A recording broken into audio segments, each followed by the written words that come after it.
১৯৩০ সালের দিকে কুমিল্লা নগরীর মনোহরপুরে গড়ে ওঠে মাতৃভান্ডার।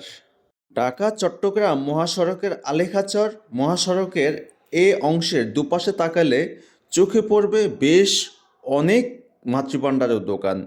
এসব মিষ্টির দোকানের অধিকাংশই নকল মাতৃভান্ডারের দোকান। মাতৃভান্ডারের নাম সংযুক্ত প্রায় ৩৬টি প্রতিষ্ঠান রয়েছে এই আলেখাচরের আশেপাশে। এছাড়াও কুমিল্লার বিভিন্ন উপজেলায় মাতৃভান্ডার নামে দোকান আছে অসংখ্য। তবে যেহেতু অন্য জেলার মানুষের যাতায়াত মহাসড়ক ধরেই, তাই মহাসড়কের নকল মাতৃভান্ডারেই মানুষ বেশি প্রতারিত হচ্ছে। যদিও নকল মাতৃভান্ডারের সাথে সংশ্লিষ্টদের দাবি তারা নিয়ম মেনেই ব্যবসা করছেন। কুমিল্লার মাতৃভান্ডার সারা দেশে এতই জনপ্রিয় যে অন্য নামের দোকান হলে সেখানে ক্রেতারা আসতে চান না। অনেকেই রসমালাই বলতেই বুঝেন মাতৃভান্ডারের রসমালাই। এবার আসুন জানা যাক এই মাতৃভান্ডারের ইতিহাস। ১৯ শতকের গোড়ার দিকে কুমিল্লা শহর দুটি অংশে বিভক্ত ছিল।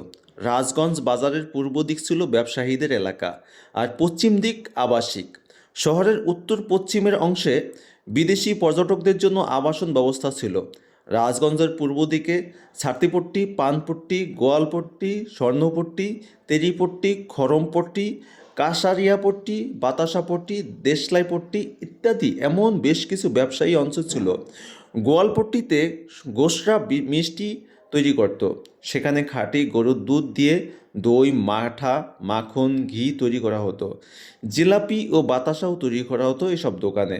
একসময় দই জাতীয় মিষ্টান্ন তৈরি শুরু করেন গোসরা, তবে তা ছিল সাদামাটা। ১৯৩০ সালের দিকে কুমিল্লা নগরীর মনোহরপুর এলাকায় গড়ে ওঠে মাতৃভান্ডার। ওই বছর শীতল ভান্ডার ও ভগবতী প্রা ভান্ডারও প্রতিষ্ঠিত হয়। ১৯৫০ সালে প্রতিষ্ঠিত হয় কুমিল্লা মিষ্টি ভান্ডার। তারাই ছানার মিষ্টি তৈরি শুরু করেন। এরপর আকৃতি পরিবর্তন করে রসমালাই। মূলত এই চার প্রতিষ্ঠান থেকেই কুমিল্লার রসমালাই সুনাম ছড়িয়ে পড়ে চারিদিকে। এবার আসুন আসল মাতৃভান্ডার কোনটা, এটা কিভাবে আমরা যাচাই করব, কিভাবে বুঝব। কুমিল্লা নগরের প্রাণকেন্দ্র কান্দিরপাড় থেকে প্রায় ২০ গজ পূর্ব দিকে মনোহরপুর। মনোহরপুরের একটি টিন শেড ঘরে তৈরি ও বিক্রি হয় মাতৃভান্ডারের রসমালাই। তার দুই পাশে ভগবতী প্রা ভান্ডার ও শীতল ভান্ডার। উল্টো দিকে কুমিল্লা মিষ্টি ভান্ডারের অবস্থান। মাতৃভান্ডারের সামনে সারাদিনই ক্রেতার ভিড় থাকে। মাতৃভান্ডার স্বত্বাধিকারী অনির্বাণ সেনগুপ্ত। অনির্বাণ সেনগুপ্ত তার দাদা এবং তার বাবার পরে তিনি বর্তমানে এ দোকানের হাল ধরেছেন। এই প্রতিষ্ঠানে বর্তমানে ২৫ জন কারিগর কর্মরত আছেন। বলা যায় ব্রিটিশ আমলের থেকেই গোসরা মিষ্টি তৈরি করত। একটা সময় বর্ণের পার্থক্য কমে আসে। হিন্দুদের বিভিন্ন বর্ণ ও মুসলিমরাও মিষ্টি তৈরি করতে শুরু করে।